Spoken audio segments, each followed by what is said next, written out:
శ్రీకాకుళం జిల్లా ఆమదాలవలస మండలం బొబ్బిలిపేట గ్రామంలో ఇటీవల జరిగిన వైసీపీ నాయకుడి హత్య కేసును పోలీసులు ఛేదించారు. ఈ సందర్భంగా ఆమదాలవలస సర్కిల్ ఆఫీసులో సీఏ సత్యనారాయణ, ఎస్ఐ బాలరాజుతో కలిసి నిర్వహించిన విలేకరుల సమావేశంలో జిల్లా డీఎస్పీ వివేకానంద మాట్లాడారు.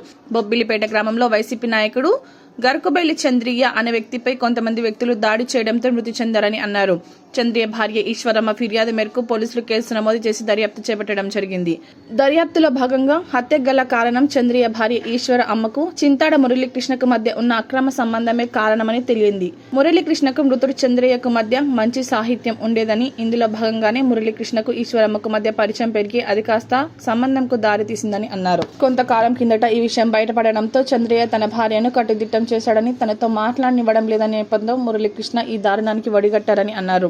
పథకం ప్రకారం చంద్రయ్య భార్య ఇచ్చిన సమాచారం ప్రకారం రాత్రి తన కుమార్తెను తీసుకువచ్చేందుకు వెళ్తున్న చంద్రయ్య తలపై బీర్ బాటిల్తో కొట్టి కర్రలతో చితకబాది అత్యంత దారుణంగా హత్య చేశారని తెలిపారు. అతి తక్కువ వ్యవధిలో దర్యాప్తు చేపట్టి నిందితులను పట్టుకున్న సీఏ సత్యనారాయణ, ఎస్ఐ బాలరాజును డీఎస్పీ అభినందించారు. పోలీస్ స్టేషన్లో భర్త చనిపోయి పడున్నాడు అని చెప్పి వాళ్ళ గ్రామస్తులు గుర్తించడంతో ఆమె వచ్చి ఒక ఫిర్యాదు ఇవ్వడం జరిగింది. ఆ ఫిర్యాదుని ఇమీడియట్గా మేము ఒక మర్డర్ కేసుగా నమోదు చేసి సిఐ గారు, ఆమదావలస ఎస్ఐ గారు ఇద్దరు కూడా ఇమీడియట్ రాత్రి హోటాహుటిన నేరస్థలానికి వెళ్ళి పరిశీలన జరిగింది. ఆ విషయం తెలిసిన వెంటనే నేను అలాగే ఇతర సిఐలు అందరం కూడా ఆ నేరస్థలాన్ని పరిశీలించి సైంటిఫిక్గా క్లూస్ టీమ్స్ తోటి పూర్తి స్థాయిలో దర్యాప్తు చేయడం జరిగింది. దర్యాప్తు చేస్తే అక్కడ రకరకాలైనటువంటి అంశాలన్నీ కూడా మన పరిగణలోకి వచ్చినాయి. కొంతమంది వ్యక్తులు అతని అత్యంత దారుణంగా కొట్టినట్టుగా కూడా మనకు కనిపించింది. ఆయన తాలూకా హెడ్ ఇంజురీ అనేది బుర్రని బాగా దారుణంగా కొట్టారు. అలాగే అక్కడ కొంత మందు బీర్లు తాగినట్టుగా అనేక బీర్లు సీసాల నేరస్థలంలో ఉన్నాయి. అలాగే ఒక గోనె అంటే ప్లాస్టిక్ గోనె సంచి అతని మెడకి చుట్టబడి దాంతో లాగినట్టుగా కూడా అక్కడ రక్తపు మరకల ద్వారా మనకు కనిపించినాయి. ఇవన్నీ కూడా పరిశీలన చేశాము. ఆ స్కూటీ రోడ్డు మీద దేకినట్టుగా కూడా ఒక స్కిడ్ మార్క్స్ కూడా కనిపించింది. ప్లాన్ వేశారు, ఆ రోజు సక్సెస్ అవ్వలేదు. ఆ తర్వాత రోజున ఈ ఏదైతే 25వ తారీఖు రాత్రి ఎప్పుడు కూడా ఈ చంద్రయ్య తాలూకా కూతురు ఇక్కడ చదువుతుంది, ఇంటర్మీడియట్. కాలేజీ అయిన తర్వాత రోజు చంద్రయ్య వచ్చి ఆమెను తీసుకుని ఇంటికి తీసుకువెళ్తాడు ఆమదాలవలస జంక్షన్ నుంచి. అదేవిధంగా ఆ రోజు అతను బయలుదేరడానికి కొంచెం లేట్ అయింది.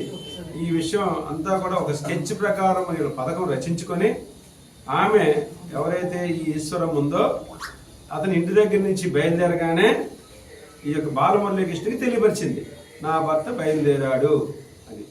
అనగానే వెంటనే బాలమురళీకృష్ణ ముందుగా వేసుకున్న పథకం ప్రకారము ఆ చెరువు దగ్గర ఎవరెవరిని ఎక్కడెక్కడ పెట్టాలో అవి పెట్టడం జరిగింది. వాళ్ళందరూ కూడా మద్యం కూడా సప్లై చేశాడు. వాళ్ళందరూ కూడా అక్కడ ఉన్నారు. తర్వాత వెంటనే బయలుదేరిన వెంటనే స్కూటీ మీద బాలమురళీకృష్ణ ఏం చేశాడంటే ఆ వంశీకి, గణేష్కి అతను బయలుదేరాడు, మీరు రెడీగా ఉండండి అని వాళ్ళకి చెప్పడం.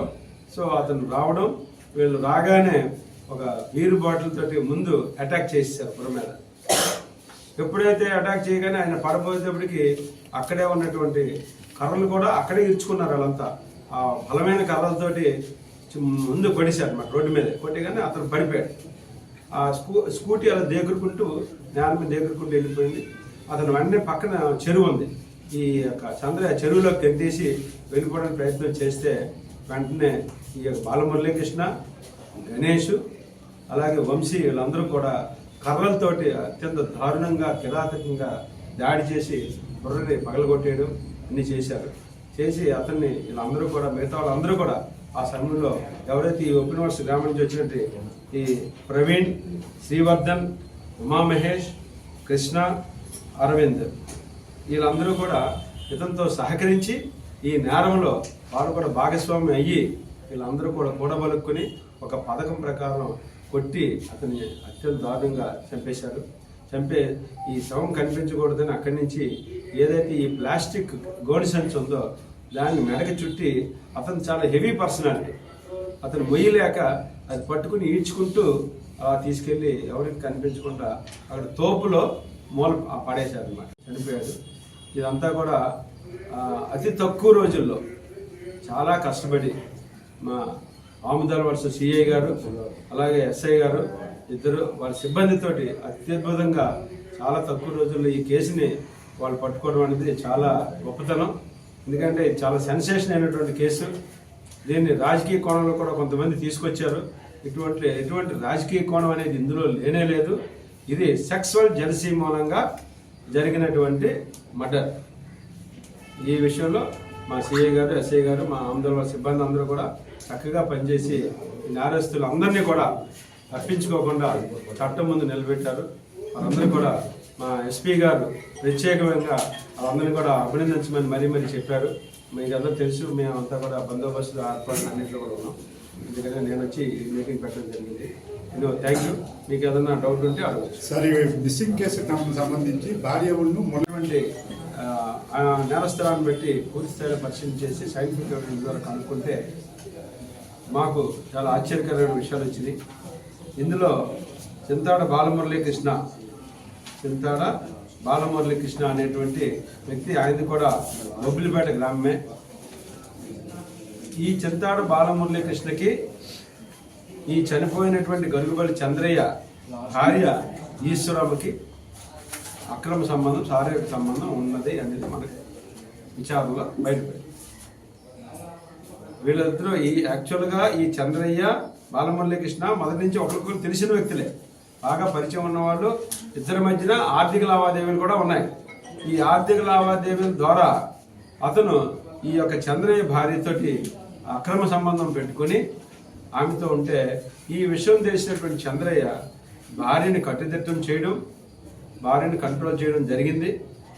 దీంతో ఈ యొక్క బాలమురళీకృష్ణ ఆమెని తనతో కలవకుండా చేస్తున్నాడని, తనకు దూరం చేస్తున్నాడని, అలాగే అతనికి రావాల్సిన సుమారు 4 లక్షల రూపాయలు నగదు కూడా ఇవ్వకుండా అతను ఇల్లులు కట్టుకుంటున్నాడని, వ్యాపారం చేసుకుంటున్నాడని ఇతని మీద ఒక విధమైనటువంటి కక్షను పెంచుకున్నాడు.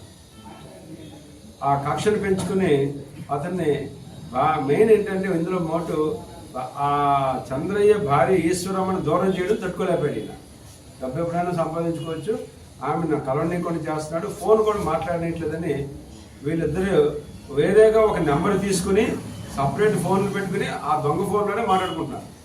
భర్త తెలియకుండా ఈశ్వరమ్మ ఒక వేరే చిన్న ఫోన్ ఒకటి తీసుకుని దానిలోనే ఇద్దరు నెంబర్లు తీసుకుని మాట్లాడడం కూడా మా దర్యాప్తులో వచ్చింది. అవన్నీ కూడా మేము వశపరచుకోవడం జరిగింది. ఈ విధంగా ఈ ఆమె కలవనీయకుండా చేయడం, కక్ష పెంచుకుని ఎలాగైనా చంపాలని అతనికి తెలిసినటువంటి కజిన్ బ్రదర్ ద్వారా ఒక మాట్లాడి కొంతమందిని ఉప్పనవలస గ్రామానికి చెందినటువంటి ఒక వ్యక్తిని కాంటాక్ట్ చేయడం, ఆ వంశీ అన్న అతన్ని, ఇంకొకరిని గణేష్ అన్న అతన్ని, వాళ్ళు ఆ ఉప్పనవలస గ్రామానికి చెందిన కొందరు కుర్రవాళ్ళని ఈయన ఎలాగైనా కొట్టి చంపి వాళ్ళకి అప్పచెప్పడానికి వాళ్ళందరితో మాట్లాడుకోవడం జరిగింది. దాని నిమిత్తం ముందుగా ప్లాన్ వేసుకొని ఒక ప్లాన్ ప్రకారం వాళ్ళందరూ కూడా తాగి ఒక